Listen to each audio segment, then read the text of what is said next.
change in your healthcare system. So team work जो है उसके इफेक्ट्स, टीम की टाइप्स, स्टेजेस और कैरेक्टरिस्टिक्स, ये डिफरेंट जो है चीजें हैं जो आज होती हैं। तो सबसे पहले टीम वर्क जो है वो जरूरी क्यों है? तो team work is essential different factors, जो है थोड़े कॉम्प्लेक्स फैक्टर्स हैं जिनकी वजह से ये जरूरी समझा गया कि किसी जो है सिस्टम में चेंजेस लाने के लिए या सही तरीके से काम करने के लिए एक टीम बनाए। मैम सॉरी, स्टिल आपकी वॉइस ऐसी है, बहुत ज्यादा दूर से आ रही है। यस मैम, मुझे लग रहा है बहुत दूर से आ रही है। अभी भी आवाज का इशू है? नहीं यस मैम। मैम, क्या इशू है? यस मैम, आवाज का इशू आ रहा है, इको कर रही है आपकी आवाज।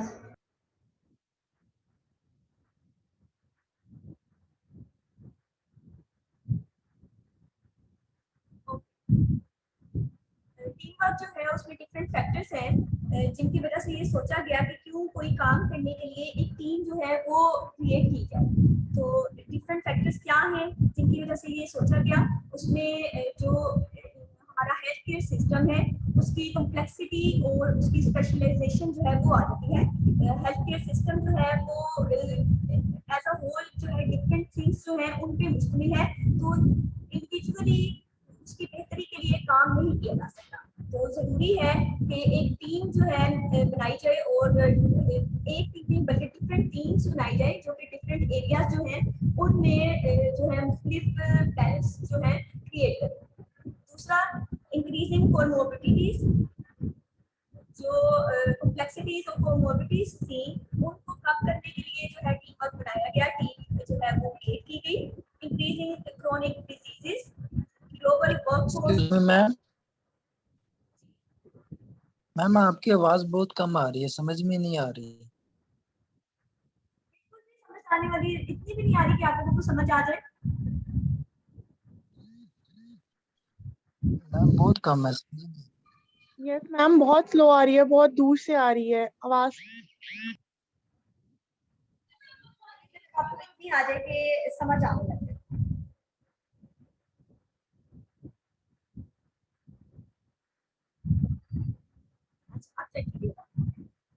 Global workforce shortages and safe working hours initiative, तो ये डिफरेंट फैक्टर्स थे जिनकी वजह से सोचा गया कि एक टीम जो है वो क्रिएट की जाए जो कि हेल्थ केयर सिस्टम जो है उसकी बेहतरी के लिए काम करे।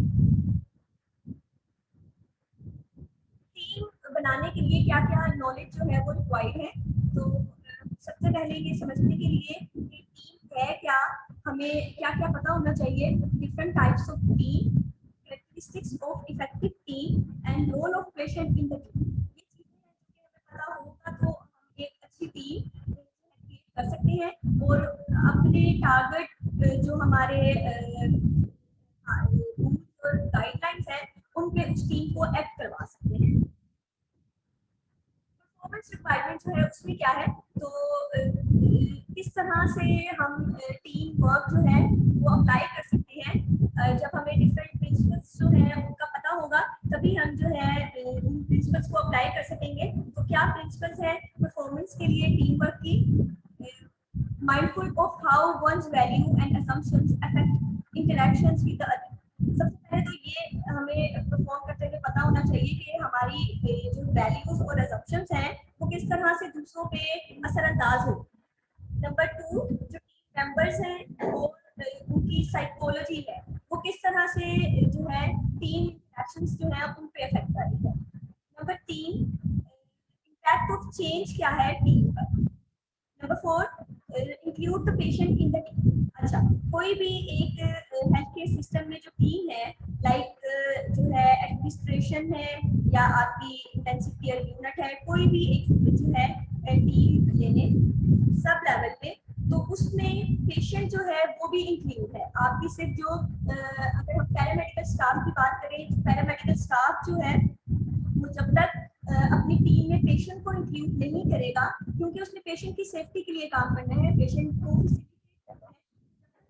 जो है उसको ऐड नहीं करेगा तो वो पेशेंट लेवल पे जाके सोच नहीं सकता कि पेशेंट जो है उसकी रिक्वायरमेंट्स क्या है। इसलिए जरूरी है कि पेशेंट जो है उसको भी टीम में ऐड किया जाए। यूज कम्युनिकेशन टेक्निक्स, एक जो है उसको बेहतर तरीके से चलाने के लिए कम्युनिकेशन टेक्निक्स जो है वो सबसे अहम है।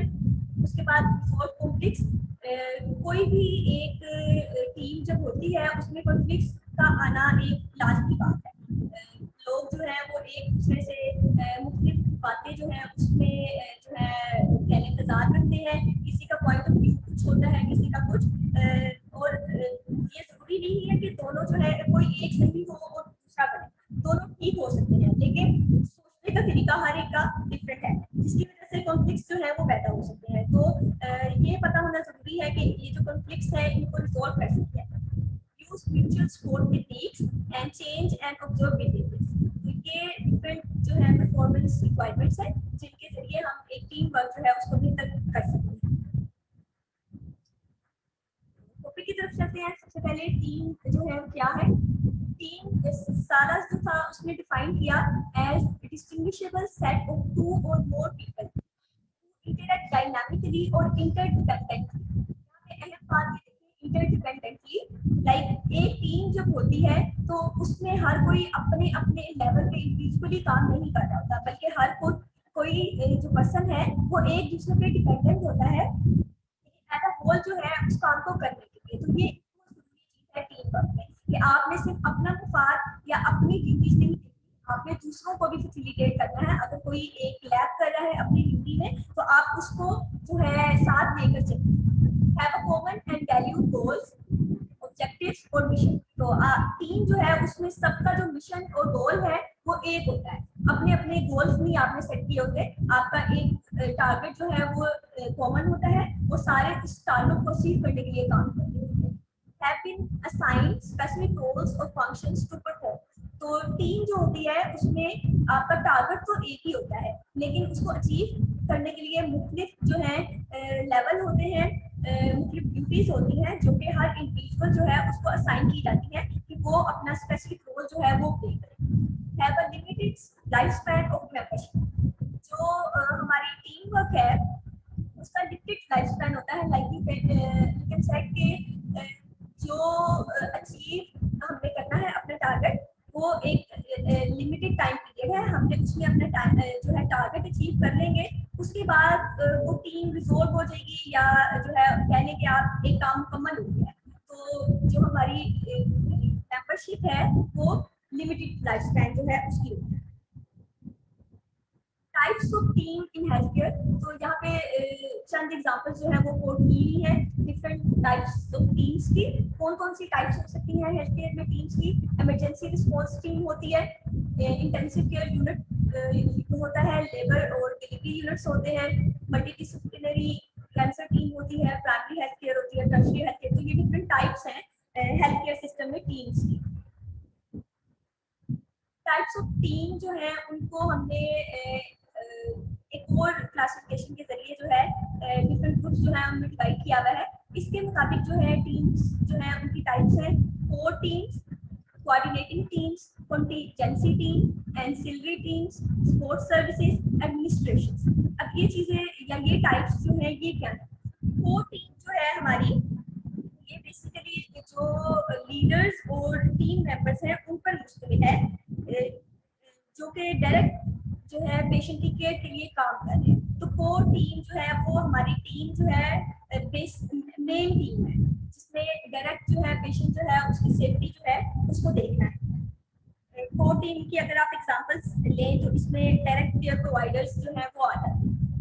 फिर आती है कोऑर्डिनेटिंग टीम्स। कोऑर्डिनेटिंग टीम्स जो है ये क्या है, इन्होंने जो है हेल्प करना है, लाइक आप कह लें कि सपोर्ट करना है। ये डिफरेंट टीम्स हैं जो कि रिस्पॉन्सिबल है day to day operational management जो है उसके लिए।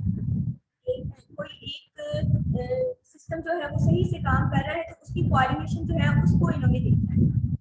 कॉन्टीजेंसी टीम आ जाती है। कॉन्टीजेंसी टीम जो है ये क्या है, ये इमरजेंसी और स्पेसिफिक इवेंट्स जो हैं उनको हैंडल करती है। लाइक डिजास्टर रिस्पॉन्स टीम जो है डिजास्टर्स जो है उनको मैनेज कर रही है, तो वो हमारी इमरजेंसी टीम्स जो है वो कॉन्टिजेंसी टीम्स जो है उसमें आती है एंसिलरी टीम्स। एंसिलरी टीम या एंसिलरी सर्विसेज, इसमें कौन आ जाते हैं? वो लोग या वो इंडिविजुअल डायरेक्ट जो है जिनका काम जो है वो अपने डायरेक्ट काम करना है, स्पेसिफिक है, टाइम लिमिटेड केयर उन्होंने देनी है पेशेंट को। तो ये एंसिलरी जो है सर्विसेज जो है और सपोर्ट सर्विसेज जो है इसमें हमारी जो है वो चीज़ें जो कि हेल्थ केयर सिस्टम को सपोर्ट कर रही हैं, लाइक हमारी लैब, फार्मेसीज एक्सेट्रा, ये चीज़ें जो है ये लाइक इसेंशियल है एक हेल्थ केयर सिस्टम जो है उसको चलाने में तो और सपोर्ट करने में। इनके बगैर जो है हम वो हमारा health care system properly work नहीं कर सकता। फिर एडमिनिस्ट्रेशन आ जाती है। एडमिनिस्ट्रेशन आप लोगों को पता है किसी भी सिस्टम में जो एडमिनिस्ट्रेशन होती है वो ओवरऑल जो फंक्शन और मैनेजमेंट है उसको कंट्रोल करना उसकी जिम्मेदारी है। तो ऑर्गेनाइजेशन जो है उसका फंक्शनल यूनिट है एडमिनिस्ट्रेशन। ऑर्गेनाइजेशन किस तरह से काम कर रही है ये सब कुछ एडमिनिस्ट्रेशन जो है उसके। How do teams improve patient care? Patient care जो है उसको डिफरेंट लेवल्स जो है उस पे जो है उसकी इम्प्रूवमेंट जो है डिवाइड की गई है। तो किस किस लेवल पे पेशेंट इम्प्रूवमेंट जो है उसके लिए काम किया जाता है? सबसे पहले ऑर्गेनाइजेशनल लेवल पे है। आपकी ऑर्गेनाइजेशन जो है उसमें सारी जो गाइडलाइंस है उनको फॉलो किया जाए कि कैसे बेहतर तरीके से पेशेंट जो है उसको सेफ्टी प्रोवाइड की जाए। पेशेंट लेवल जो है वो आता है कि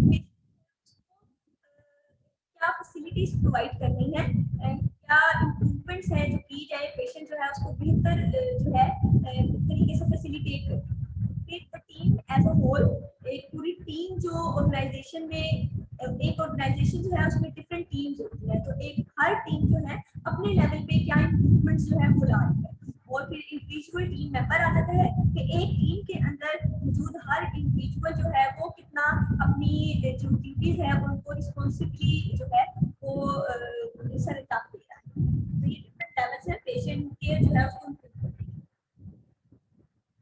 स्टेजेस ऑफ टीम डेवलपमेंट, एक टीम जो है उसको किस तरह से डेवलप किया जाता है? तो टकमैन जो था उसने 4 स्टेजेस बताई थी टीम जो है उसको बनाने के लिए कि किस तरह से हम एक टीम बनाएं। तो इसकी 4 स्टेजेस जो है उसमें नंबर 1 फॉर्मिंग, इसमें टीम जो है उसको बनाना आ जाता है। आपने सोचना है कि टीम जो है क्या काम करेगी और कितने मेंबर्स वगैरह जो है उसमें आप बनाएंगे। लाइक जो है अभी आपने स्ट्रक्चर क्रिएट किया है। स्टोर्मिंग आ जाती है। स्टोर्मिंग जो है इसमें आपने अपने जो आउटलाइन है वो क्रिएट करनी है कि आपकी टीम जो है उसका काम क्या है, उसमें किस चीज के लिए काम करना है, क्या उसकी रिस्पॉन्सिबिलिटीज होती है। नॉर्मिंग आ जाती है। नॉर्मिंग जो है ये क्या है? आपने जो आउटलाइन सेट की है उसको अचीव करने के लिए डिफरेंट रूल्स जो है वो बनाएंगे कि किस तरह से हम जो हमारा मकसद है उसको हासिल कर सकते हैं। और लास्ट में परफॉर्मिंग आ जाती है। तो ये जो है टीम जो है उसकी परफॉर्मेंस है कि अब टीम जो है उसने किस तरह से परफॉर्म करना है। तो ये टीम जो है उसको बनाने के तरीके हैं, उसको बनाने की स्टेजेस। एक सक्सेसफुल टीम जो है उसकी क्या क्या खसूसियात है? तो जो सक्सेसफुल टीम जो है हम कैसे कह सकते हैं? The successful team has common purpose. उनका जो एम है, उनका गोल है वो एक होता है मेजरेबल गोल्स। वो टीम वर्क में अपना काम नहीं करे कि आए अपना जो है दिया असाइन काम किया और चले गए, बल्कि उनका एक स्पेसिफिक गोल होता है जो रोज उन्होंने उस गोल को अचीव करने की तरफ बढ़ना है। Effective leadership and conflict resolution. तो टीम जो है सक्सेस तभी होती है जबकि लीडरशिप जो है वो इफेक्टिव हो। सारे जो है एज होल एक किसी के अंडर जो है काम कर रहे हो और उसको एज अ लीडर जो है कंसीडर करें कि वो बंदा जो है हमारी बेहतरी जो है उसके लिए जो भी इकदाम करेगा होने। कॉन्फ्लिक्ट रेजोल्यूशन, जो भी मसले मसाइल पैदा हो रहे हैं उनको रिजोल्व किया जाए बेहतर तरीके से। Good communication, good coherent and mutual respect. तो टीम जो है उसमें सबसे जरूरी बात या पहली बात जो आती है वो बेहतर है जब तक आप कम्युनिकेशन जो है टीम मेंबर्स से बेहतर नहीं होगी तो एज ए होल आप उस टीम को लेकर नहीं चल सकते जो है। जब तक आपकी आप एक दूसरे जो है उसको स्पेस नहीं देंगे, एक दूसरे को जो उनके पॉइंट ऑफ व्यू है उनको समझेंगे नहीं, उनको जो है अप्रिशिएट नहीं करेंगे, तो आप एज अ होल जो है टीम जो है आगे लेकर नहीं चल सकते। सिचुएशन मॉनिटरिंग और सेल्फ मॉनिटरिंग, कोई भी सिचुएशन जो पेश आ रही है उसको सही तरीके से मॉनिटर करने की एबिलिटी जो है वो जब तक नहीं होगी तब तक एक टीम बेहतर तरीके से काम नहीं कर सकती। और सेल्फ मॉनिटरिंग, आप खुद जो है अपने आप को भी इवैल्यूएट करें कि जो हम काम कर रहे हैं अपनी ड्यूटीज जो है बेहतर तरीके से सर अंजाम दे रहे हैं कि नहीं। और फ्लेक्सिबिलिटी, ये हमारी जो है ह्यूमन नेचर है, हर एक की जो है एरर्स जो है ह्यूमन नेचर जो है उसका हिस्सा है, तो यू शुड बी फ्लेक्सिबल। आप जो है अपने बिहेवियर में कोई भी अगर ऐसा जो है होल देखते हैं जो कि जो है टीम जो है उसमें काम करने के लिए बेहतर नहीं है, तो आप जो है अपने बिहेवियर में चेंज लेकर आए ताकि टीम जो है उसकी बेहतरी के लिए काम किया जाए। इफेक्टिव लीडरशिप जो है वो क्या है? इफेक्टिव लीडरशिप के लिए सब क्या चीजें जरूरी है? Accepting the leadership role. जो एक लीडर है उसको आप सबसे पहले जब तक मानेंगे नहीं कि ये लीडर है और हमने इसकी बात सुनी है, तब तक उस टीम जो है उसके बनाने का फायदा नहीं है।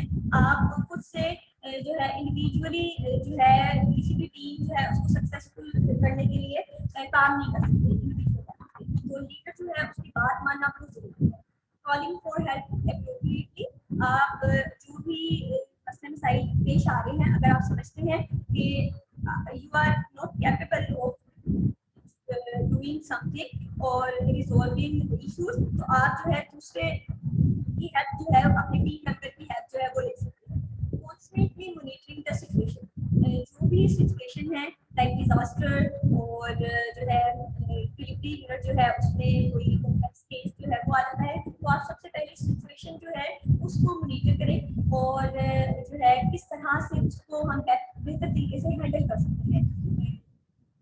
Second, priorities and making decision. तो इफेक्टिव लीडरशिप जो है उसके लिए जरूरी है कि आपकी स्पेसिफिक प्रायोरिटीज और जो है आपके डिसीजन जो है वो टाइम स्पेसिफिक हो। आप जो है टाइमली जो है वो करेक्ट डिसीजन जो है वो लें। Utilising resources to maximise performance, तो जो भी रिसोर्सेज आपको अवेलेबल है और इफ नॉट अवेलेबल तो किस तरह से उनको आप जो है मैक्सिमाइज जो है यूज कर सकते हैं, उनसे बेहतर तरीके से किस तरह से काम ले सकते हैं, इस चीज का आपको पता होना चाहिए। सॉल्विंग टीम कॉन्फ्लिक्ट, तो एक लीडर जो है उसको ये पता होना चाहिए कि टेक्निक्स के जरिए या किन जो है रूल्स पे अमल करके कॉन्फ्लिक्ट जो है उसको बेहतर तरीके से रिजॉल्व किया जा सकता है। Balancing the workload with a team, तो जो है एक लीडर जो है उसकी जिम्मेदारी है कि वो एक टीम जो है उसमें बैलेंस जो है वो क्रिएट करे, जो है वर्कलोड जो है उसको जो है इक्वली डिस्ट्रीब्यूट करे। ये ना हो कि एक मेंबर जो है वो बिल्कुल ही फारिग है और सारा वर्कलोड जो है वो दूसरे मेंबर जो है उस पर डाला हुआ है। Delegating tasks and assignments, conducting briefs, huddles और debriefs, जो है लीडर जो है उसका काम है कि वो डिफरेंट टास्क, असाइनमेंट्स और जो है ब्रीफ डिस्क्रिप्शंस जो है वो वक्तन पर वक्तन जो है वो देता रहे। जो भी जो है सिस्टम में चेंज या एरर या कॉम्प्लेक्सिटीज जो है वो आ रही है उनको रिपोर्ट करने के लिए वक्तन पर वक्तन जो है वो ब्रीफिंग देता रहे, जो है पॉइंट्स जो है वो बनाता रहे कि किस तरह से इन चीजों को ठीक करना है। Empowering team members to speak freely and ask questions, तो एक लीडर अच्छा लीडर जो है उसकी ये निशानी है कि वो अपनी जो टीम है उसमें मौजूद हर बंदे को इक्वल चांस देता है टू एक्सप्रेस हरसेल्फ और हिज हिमसेल्फ। जो है हर मेंबर जो है वो फ्रीली जो है अपने डाउट्स जो है उनको बता सके, कोई सजेशंस हैं वो दे सके, कोई क्वेश्चंस हैं वो पूछ सके। तो एक टीम तभी बेहतर तरीके से काम कर सकेगी जब उसका हर मेंबर जो है वो अपने जो है ख्यालात और अपने जो है आइडियाज जो है उनको बेहतर तरीके से और सही तरीके से पास ऑन कर सके। Organise improving activities and training for the team. तो लीडर जो है उसकी जिम्मेदारी है कि वो जो है डिफरेंट इम्प्रूवमेंट एक्टिविटीज जो है वो जो है करता रहे। अपनी टीम को किस तरह से जो है उसमें डिफरेंट चेंजेस लाने हैं उसकी इम्प्रूवमेंट के लिए, ये सारी बातें सोचना जो है वो एक लीडर जो है उसकी जिम्मेदारी।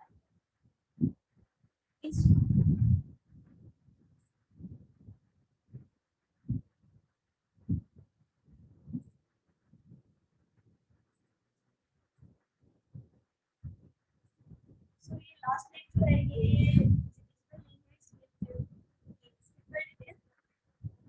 नेक्स्ट है कम्युनिकेशन टेक्निक्स। क्या है जिनके जरिए हम टीम जो है उसको बेहतर बना सकते हैं। A number of techniques have been developed to promote communication in healthcare, including SBR, call out, check that, hand over और hand over। ये चीजें या ये टेक्निक्स क्या हैं? सबसे पहले है SBAR। SBAR जो है ये क्या है? S for situation, B for background, A for assessment and R for recommendation। तो ये क्या है? सबसे पहले जो भी सिचुएशन है उसका आप जो है उसको एनालाइज करें कि पहले जो भी आपको मसला पेश आ रहा है वो है क्या। आपको जब तक सिचुएशन जो है उसको समझेंगे नहीं तब तक आप जो है बेहतर तरीके से काम नहीं कर सकते।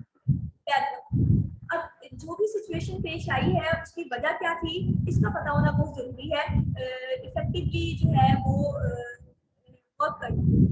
Then comes assessment.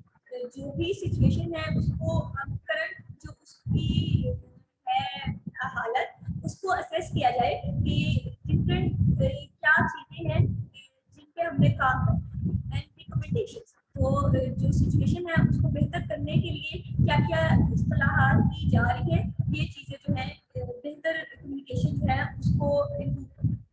Then call out is अगर जो है एक डिजास्टर्स सिचुएशन आई है तो उसमें सिर्फ आप जो है अकेले जो है उसको हैंडल नहीं कर सकते बल्कि आप जो है अपनी पूरी टीम जो है उसको इन्फॉर्म करेंगे कि जो है हमें ये सिचुएशन जो है उसका सामना है और इसको आप जो है हैंडल करना।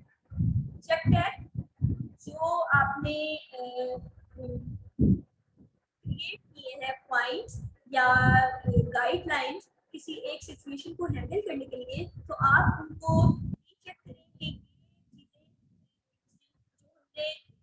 एडवाइस की है इन पर चल के इस सिचुएशन को रिजॉल्व किया जा सकता है कि नहीं किया जा सकता। अगर नहीं किया जा सकता तो you should change things accordingly. Hand over और हैंड ऑफ। हैंड ओवर और हैंड ऑफ क्या है? इफ यू थिंक कि आप एक चीज जो है उसको सही तरीके से सरंजाम नहीं दे पा रहे तो आप एक दूसरे मेंबर जो है उसको वो ड्यूटी जो है वो असाइन करें ताकि वो बेहतर तरीके से जो है उसको कर सके। मैम आपकी आवाज नहीं सही आ रही, कुछ समझ नहीं आ रहा क्या बोल रही।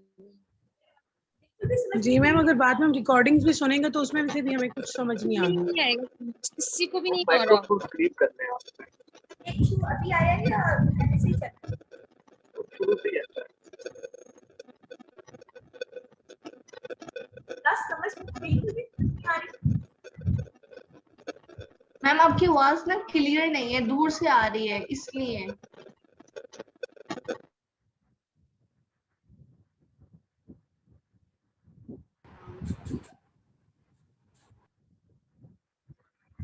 अच्छा चेक करें। Then comes resolving disagreement and conflict. Different conflicts ठीक। मैम फिर भी नहीं नहीं आ अभी रही। ठीक है। टाइप क्या आप कुछ कह रहे थे? तो कह रहे हैं आवाज क्लियर नहीं है। नहीं आ रही।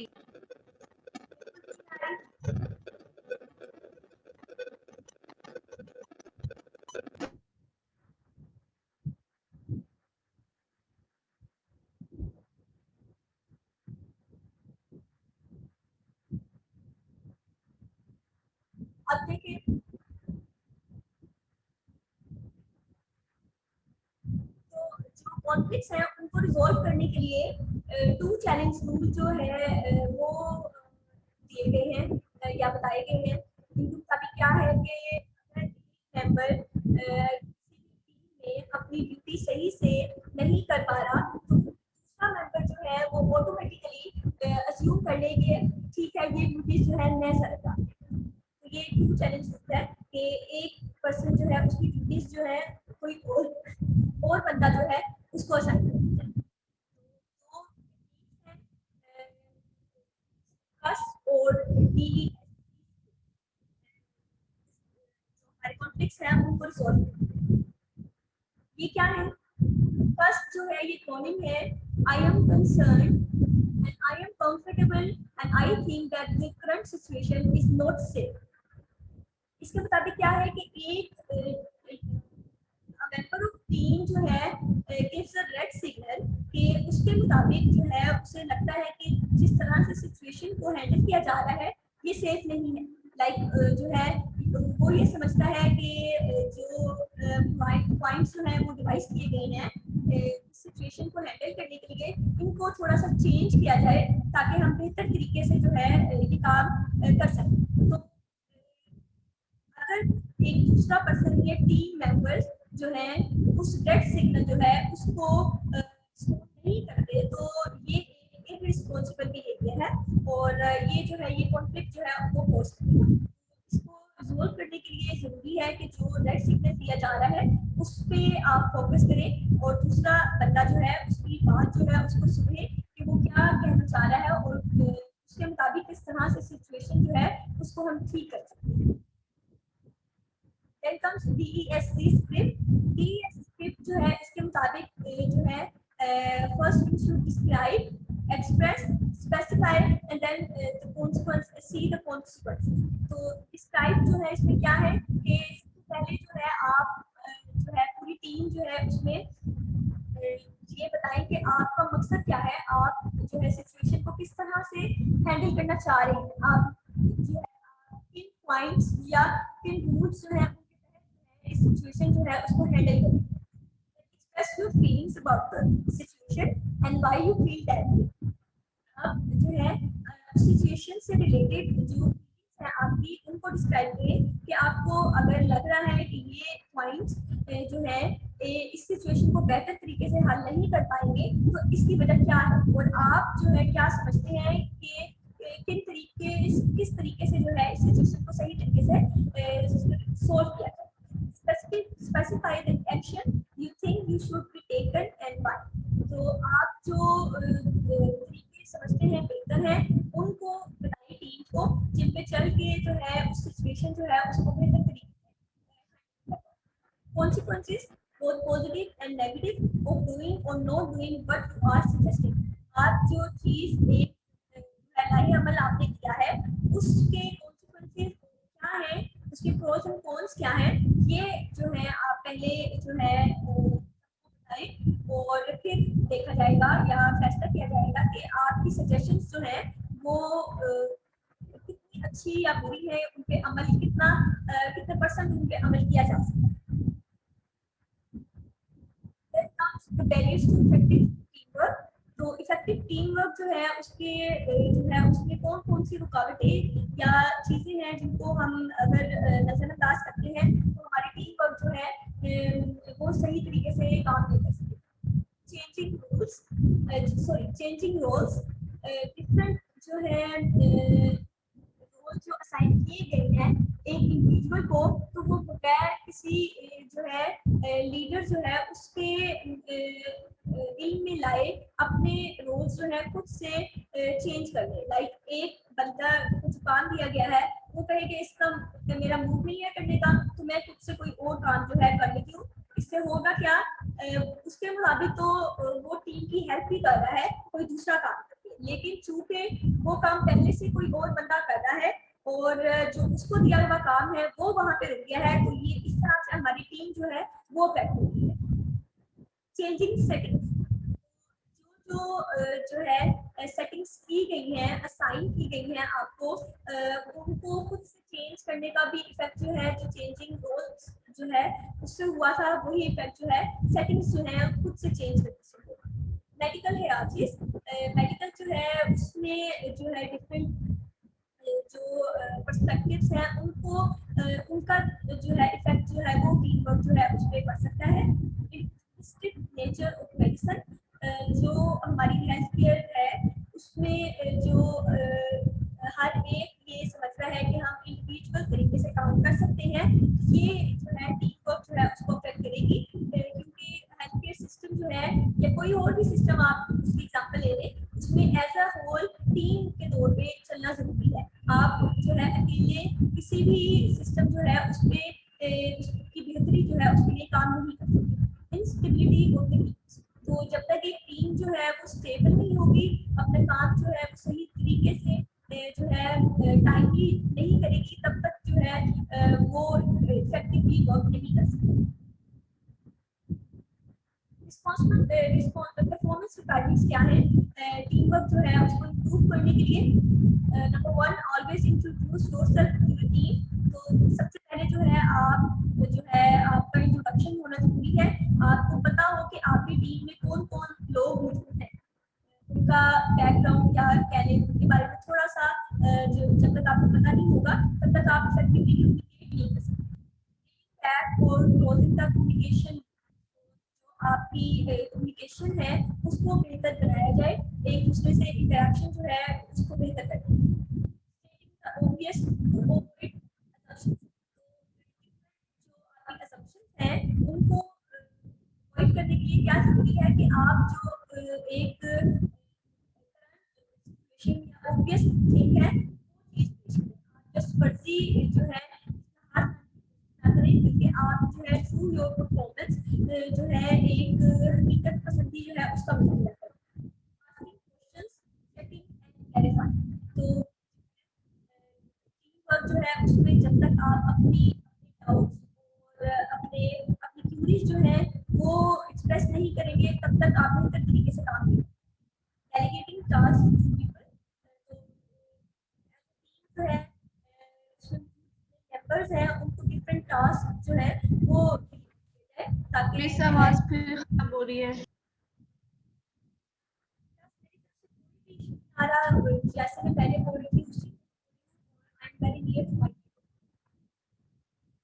अगर आप लोगों को समझ आ रही है नोट क्लियर तो आज इसी तरह गुजारा कर ले, नेक्स्ट टाइम जो है हम इसी क्लैरिफाइंग योर रोल, आपका टीम में जो भी असाइंड रोल है वो सबको पता होना चाहिए ताकि जो है उससे रिलेटेड कोई भी प्रॉब्लम आ रही है तो वो आपको अप्रोच कर सके। यूजिंग ऑब्जेक्टिव लैंग्वेज, जो है टीम जो है उसमें ऑब्जेक्टिव लैंग्वेज जो है वो यूज करना जरूरी है, not the subjective language.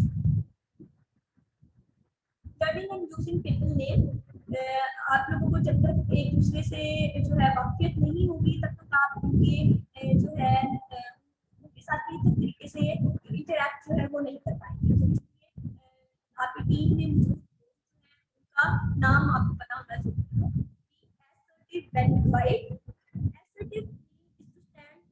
stand up for you and others, for your and others right in a common है। आप जो है आपको if something does not make sense, finding out the other person's perspective, अगर कोई चीज जो है वो आपको लगता है ठीक नहीं है तो आप जो है दूसरे जो है उनकी राय जो है वो ले, उनके जो पर्सपेक्टिव्स हैं उनको जो है सुने ताकि बेहतर तरीके से जो अगर उनके मुताबिक कोई चीज जो है वो बेहतर आपको लगती है तो उसको जो है वो वर्क प्लान जो है उसको doing the team briefing before undertaking the team activity and our team of the चीज आदि के कोई काम करने से पहले जो है आप उसकी ब्रीफिंग देंगे। आफ्टरवर्ड्स जो है आपने कुछ चीजें जो आपने पॉइंट्स बनाए थे कि हमने इन काम करना है वो अचीव हुआ है कि नहीं, आपने इस चीज को है उसको डिस्कस करना है। Conflict occurs, concentrating on what is right for the patient. अगर दो लोग जो है किसी जो है चीज से मुतालिक उनकी मुख्तलिफ राय है तो पेशेंट के लिए बेहतर है, आप उस चीज जो है उस पर अमल करेंगे, ना कि जो आप समझ रहे हैं चीज बेहतर है। पेशेंट जो है उसकी बेहतरी जो है उसके लिए आपने काम करना। क्वालिटी ऑफ हेल्थ केयर जो है किस तरह से हम हेल्थ केयर जो है उसमें इम्प्रूवमेंट ला सकते हैं, ये इस टॉपिक उसका मेन थीम है। इसके लिए नॉलेज रिक्वायरमेंट क्या है, क्या क्या पता होना चाहिए इम्प्रूवमेंट लाने के लिए। सबसे पहले science of improvement, quality improvement model, change concept, to examples of continuous improvement methods for providing information for clinical care. तो ये चीजें जब तक हमें पता नहीं होगी तब तक हम किसी भी हेल्थ केयर सिस्टम जो है उसमें बेहतरी नहीं ला सकते। परफॉर्मेंस रिक्वायरमेंट्स क्या है, सबसे पहले नॉलेज जो है वो होना जरूरी है, उनको लाने के लिए तो डिफरेंट जो है उनका पता होना जरूरी है, तभी हम उनको जो है परफॉर्म कर पाएंगे। साइंस ऑफ इम्प्रूवमेंट जो है क्या है, क्या है इम्प्रूवमेंट जो है वो लाने के लिए सबसे पहले एप्रिसिएशन सिस्टम सिस्टम जो है आपका उसमें जो है एप्रिसिएशन बहुत ज्यादा जरूरी है। आप अपने सिस्टम को एप्रिशिएट करें, नेगेटिव जो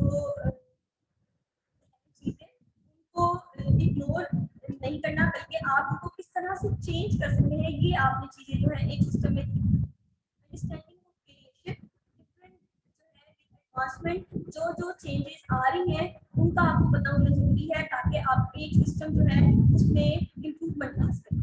थ्योरी ऑफ नॉलेज, तो सबसे पहले जो है आपको मैथमेटिकल नॉलेज होना जरूरी है किसी भी इम्प्रूवमेंट जो है उसमें। तो हमारा हेल्थ केयर सिस्टम है उसमें हम डिजीज जो है उसको नहीं कर रहे, बल्कि हम साइकोलॉजी जो है उसको भी साथ साथ जो है वो देख रहे हैं। जब तक हम साइकोलॉजिकल इफेक्ट्स जो है उनको डील नहीं करेंगे तब तक हम डिजीज जो है उसको एज अ होल जो है वो इरेडिकेट नहीं कर सकते। तो साइकोलॉजी जो है उसका क्या इफेक्ट आ रहे हैं उसको भी हमने जो है साथ साथ लेकर चलना है। Types of measures for improvement, तो इम्प्रूवमेंट जो है वो किस किस तरह से की जा सकती है। आउटकम मेजर्स हैं, आउटकम मेजर्स जो है इसमें क्या किया जाए कि पेशेंट जो है सेटिस्फेक्शन सर्विस दिया जाए, एक सिस्टम जो है उनके मुताबिक जो है वो सही तरीके से काम कर रहा है या नहीं कर रहा, और उनको है बेहतर तरीके से फैसिलिटेट करने के लिए क्या क्या बेहतरियां लाई जा सकती है। प्रोसेस मेजर्स, जो आपका है वो जो है वो की जाए, और जो आपका एक सिस्टम है उसको जो है उसकी जो गाइडलाइन है टैली किया जाए कि ये चीजें जो है सही तरीके से अचीव हो रही है या नहीं, ये चेंज आ सकता है। बैलेंसिंग मेजर्स, जो भी सिस्टम में जो है एरर्स और रिस्क्स और जो है पॉजिटिव थिंग्स हैं उनमें कैसे आपने बैलेंस जो है वो है, किस तरह से एक जो है इम्प्रूवमेंट ला सकते हैं by minimising the errors and maximising the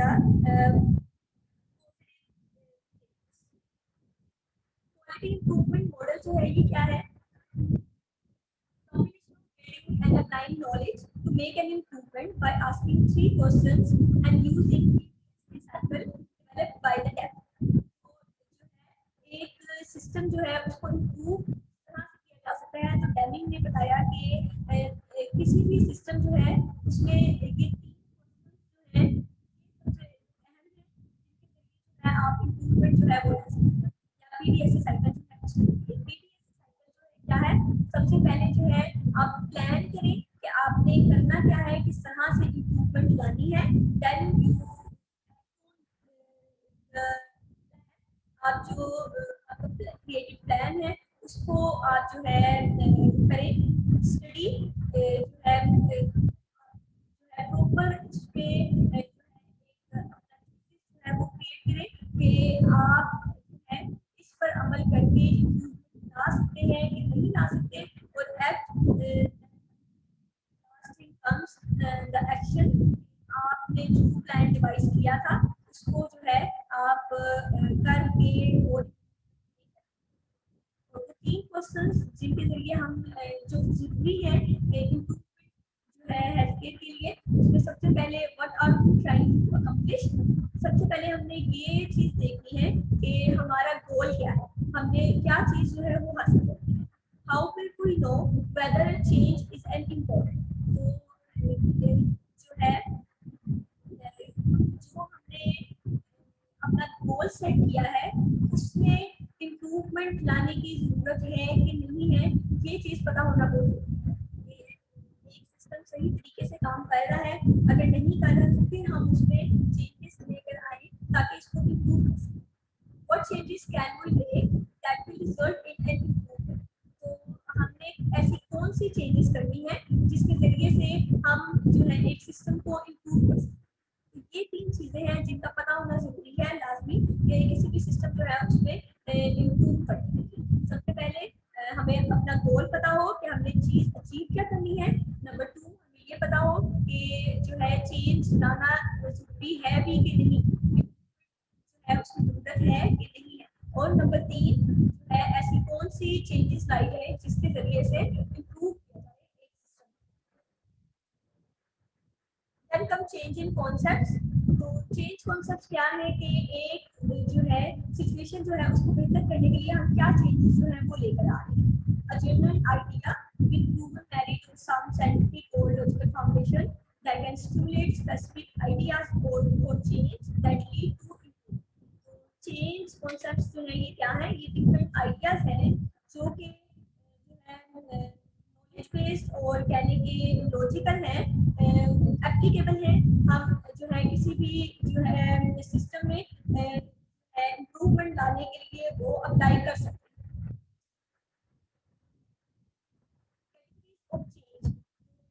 systems हैं जिनमें चेंज लाने की जरूरत है। Elimination of waste.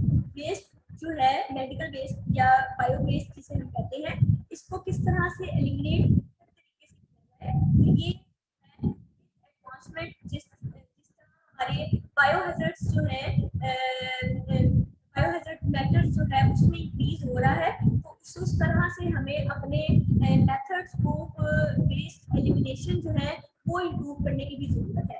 एक जनरल वेस्ट जो है उसको तो अभी अच्छे तरीके से जो है स्टार्ट किया जा रहा है, लेकिन बायोहैजर्ड केमिकल्स और मटेरियल्स जो है उनका जो एलिमिनेशन है उस पे इम्प्रूवमेंट जो है बहुत ज़्यादा जरूरी है। इम्प्रूव वर्क फ्लो जो है, जो हमारा वर्क फ्लो है उसको किस तरह से डिफरेंट चेंजेस जो है लाई जाए ताकि वो change the work environment with time. जो है डिफरेंट जो है एनवायरनमेंट्स जो है वो अडेप्ट करना बहुत जरूरी है। लाइक जैसे हमारा पहले जो है स्टडी सिस्टम जो है वो ऑन कैंपस से ऑनलाइन शिफ्ट हुआ है, तो ये विद टाइम और विद एनवायरनमेंट चेंज जो है ये चेंजेस जो है वो आती रहती है या लानी जरूरी है। इन्हांस द प्रोड्यूसर और कस्टमर रिलेशनशिप। तो आप जो है सारी ज़िंदगी किसी एक सेट रूल जो है उस पर काम करके जो है बेहतरी हासिल नहीं कर सकते। तो हर सिस्टम जो है उसमें at different time at different levels changes और लाना जो है वो बहुत ज़रूरी है। Manage time and manage variation. तो डिफरेंट जो है टाइमली डिफरेंट चेंजेस जो है वो लाई जाए अकॉर्डिंग टू द सिचुएशन।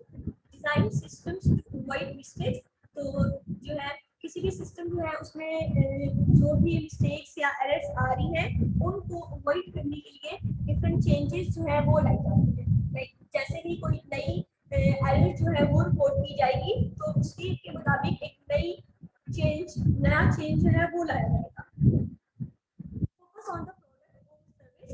तो आपका आउटपुट जो है वो जो है क्या है, आपके मुताबिक जो है आपको 90 और 80 और 100% आउटपुट जो है वो मिल रहा है या नहीं मिल रहा, ये डिपेंड करता है चेंज जो है उसमें चेंज लाने की जरूरत है या नहीं। Continuous improvement model. Continuous improvement model जो है इसमें दो मेथड्स हैं। CPI that is clinical practice improvement methodology सिम्टोलॉजी एंड रूट कॉज एनालिसिस। ये क्या है? सीपीआर मेथोडोलॉजी जो है इसके मुताबिक जो प्रोफेशनल्स है improve the quality and safety जो क्लिनिकल प्रैक्टिस है उसको किस तरह से जो है इम्प्लीमेंट या इम्प्रूव करना है कि हम पेशेंट जो है उसकी बेहतरी या उसकी सेफ्टी जो है उसके लिए काम कर सकें। It does through a detailed examination of the processes and outcomes in a clinical care. तो जो है हमारी क्लिनिकल प्रैक्टिस जो है उसमें जो है डिटेल्ड एग्जामिनेशन जो है उसके जरिए से हम जो भी हमें इम्प्रूवमेंट्स लानी है वो हम जो है डिवाइस करेंगे कि हमें अपने क्लिनिकल प्रैक्टिस को बेहतर किस तरह से बनाना है। तो इसके डिफरेंट जो है फेजेस या लेवल है जिसमें प्रोजेक्ट फेज है, डायग्नोस्टिक फेज है, इंटरवेंशन फेज है, इम्पैक्ट एंड इम्प्लीमेंटेशन फेज है, सस्टेनिंग एंड क्लिनिकल प्रैक्टिस जो है उससे रिलेटेड ये फेजेस है। पहले हमारा जो बेसिक सिस्टम है या हमारी बेसिक जो चीज है वो हमें पता होगी, हम किस चीज को डील कर रहे हैं वो चीज पता होगी। डायग्नोस्टिक फेज तो अब कोई भी पेशेंट जिस जो है कंडीशन के साथ आ रहा है लाइक उसके साइंस एंड सिम्टम्स जो भी है उनको डायग्नोस करना आ जाता है कि हम प्रॉपर डायग्नोस जो है पेशेंट जो है किस चीज जो है उससे इंटरवेंशन फेज है फिर जो है जो भी हमने डायग्नोसिस से रिलेटेड जो है इंटरवेंशंस करनी है वो आ जाती है इसमें। इम्पैक्ट एंड इम्प्लीमेंटेशन जो हमने इंटरवेंशन की है उनका इम्पैक्ट है वो है उसके प्रोस एंड कॉन्स क्या है वो चीजें देखेंगे। सस्टेनिंग एंड इम्प्रूवमेंट भी जो है प्रोस एंड कॉन्स हमारी इंटरवेंशन से आए थे उनको सस्टेन करना है या इम्प्रूव करना है वो इस फेज जो है उसमें हम करेंगे। रूट कॉज एनालिसिस जो है ये क्या है कि हमें जो भी अंडरलाइंग कॉज है इंसिडेंट्स में वो पता हो, अंडरलाइंग जो एडवर्स इवेंट है वो पता हो। Root cause analysis is defined process that seeks to explore all of the by asking what happened, why it occurred, and what can be done to prevent it from happening again. तो सबसे पहले root cause analysis जो है वो जो है एक process है जिसके मुताबिक हम जो है ये चीज देखते हैं पहले जो मसला आया है जो एडवर्स इवेंट हुआ है वो हुआ है क्या जो है एडवर्स इवेंट हुआ है क्यों हुआ है और उसको प्रिवेंट करने के लिए क्या किया जा सकता है अगेन कि दोबारा से ये चीज जो है वो ना हो सके। An effective root cause analysis requires the following components. Effectively किसी भी एडवर्स इवेंट जो है उसको जो है बाय रूट जो है करने के लिए क्या चीजें जरूरी है। पहली towards finding out what happened, event flowchart, problem statement and establishment. ये चीजें हैं जिनके जरिए हम एक जो है एडवर्स इवेंट जो है उसको दोबारा होने से रोक सकते हैं। सबसे पहले हम जो है एज अ टीम जो है वो काम करें। नंबर 2 जो भी हुआ है वो चीज देखी जाए उसके होने की वजह क्या थी। इवेंट से रिलेटेड जो है फ्लो चार्ट्स जो है वो बनाए जाए लाइक पहला जो है वो किया जाए प्रॉब्लम स्टेटमेंट और एस्टैब्लिशमेंट। ये एडवर्स इवेंट जो है उसको रोकने के लिए रिक्वायरमेंट्स क्या है इम्प्रूव करने के लिए किसी भी है सिस्टम को क्वालिटी इम्प्रूवमेंट के लिए चार्ट्स आ जाते हैं, कॉज एंड इफेक्ट डायग्राम्स आ जाते हैं, चार्ट्स आ जाते हैं, नॉन चार्ट्स आ जाते हैं। ये चार्ट डिफरेंट ग्राफ्स हैं जिनके जरिए हम एक एडवर्स इवेंट जो है उसको प्रैक्टिकली जो है एक्सप्लेन कर सकते हैं। जिस तरह से जो है ये एक चार्ट दिखाया गया है इसे हम रन चार्ट कहते हैं। रन चार्ट जो है ये जो है टाइम सीक्वेंस जो है उसमें हमारा डाटा होता है उसको डिस्प्ले करना है। चार्ट जो है ये एक बार ग्राफ की तरह होता है जिसमें हमारा डाटा जो है उसको बार फॉर्म जो है उसमें जो है इसी तरह से चार्ट्स और इफेक्ट इवेंट जो है उस एक्सप्लेन करने के लिए जो है यूज किए जाते हैं डिफरेंट जो है टूल्स और उसके मुताबिक जो भी रिजल्ट्स आ रहे हैं उनको किस तरह से करना है इस पे काम करते हैं।